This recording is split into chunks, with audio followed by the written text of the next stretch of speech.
si vous aimez voir le travail que vous avez accompli, si vous aimez voir l'évolution de ce qui est fait, vous pourriez vous ajouter dans vos cases à cocher un total de ce qui est accompli durant la semaine. Donc, pour ça, il faut faire une formule avec Google Sheet qui s'appelle COUNTIF. Si vous avez la version française, ça ne s'appellera pas COUNTIF, mais nb.si. Donc, vous pouvez voir que déjà, en commençant à écrire après mon égal, donc on commence toujours par égal, et là, COUNTIF, je peux continuer à l'écrire, mais il est déjà là. Donc, COUNTIF, on nous demande de quelle plage je veux que ça compte ce que j'ai fait. Donc, quand je vais cocher, ça va m'indiquer que j'ai un travail d'exécuter ou une tâche de fait. Donc, je peux aller sélectionner ici en descendant avec ma souris ou je peux lui dire de L33, 2 points, à L44. Donc, je veux que tu comptes et ensuite, avec le point-virgule, je veux que tu comptes quand c'est vrai. Quand c'est vrai, ça veut dire que quand la case est cochée, je veux que tu comptes pour 1. Donc, true ici. Donc, on écrit après le 2 points true, parce qu'il faut l'écrire en anglais. Donc, on pourrait l'écrire en français aussi, là, mais ça fonctionne bien quand nos formules sont en anglais, donc true. Donc, je veux que tu comptes de L33 à L44 quand c'est vrai, c'est-à-dire que quand la case, elle est cochée. Et je ferme ma parenthèse par la suite. Et là, on va voir que mon résultat est 0 parce que je n'ai aucune tâche de fait. En fait, je n'ai rien d'écrit et je n'ai rien de fait. Mais si j'écris des tâches et que je commence à cocher, on peut voir que on voit s'additionner les tâches qui sont complétées. Donc, on peut faire ça, on peut faire comptabiliser nos tâches. Si on aime en plus que ça soit rayé quand c'est fait, donc je vais rajouter une tâche, photocopie, donc je pourrais être plus précise dans mes photocopies qui sont à faire. Donc, photocopie. Si je veux que non seulement ça compte ici, mais en plus, ça vient barrer ce que j'ai fait parce que ça me satisfait quand c'est barré, je dois me faire une mise en forme conditionnelle. Donc, pour ça, je dois aller chercher ici, dans Données, excusez-moi, dans Format, mise en forme conditionnelle. Donc, ce qu'on veut me demander, c'est appliquer à quelle plage je veux faire ma mise en forme conditionnelle. Donc, à quelle plage je veux que ça soit barré quand ma tâche est faite. Donc, je dois sélectionner ici la plage. Donc, c'est de K43. Je peux aussi aller de cette façon-ci, aller sélectionner. Et puis là, on va m'ouvrir la plage. Donc, de K43 à K44.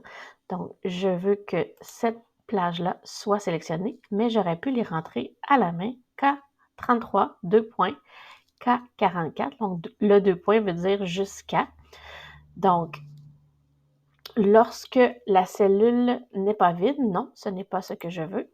Je veux une formule personnalisée. Donc, ma formule est que si donc je commence par égal, si ma case qui est juste à droite, qui est la L33, si L33,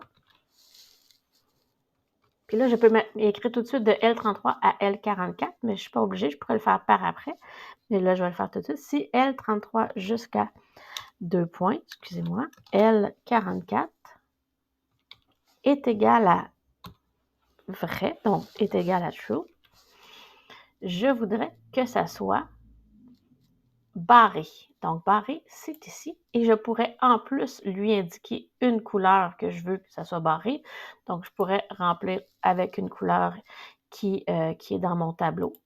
Donc, ici, je peux maintenant lui demander que quand ma tâche, elle est faite, donc quand c'est coché, donc quand de L33 à L44, c'est true, c'est-à-dire que c'est coché, je veux que ça soit barré et que ça soit mis en bleu. Donc, je clique sur terminer.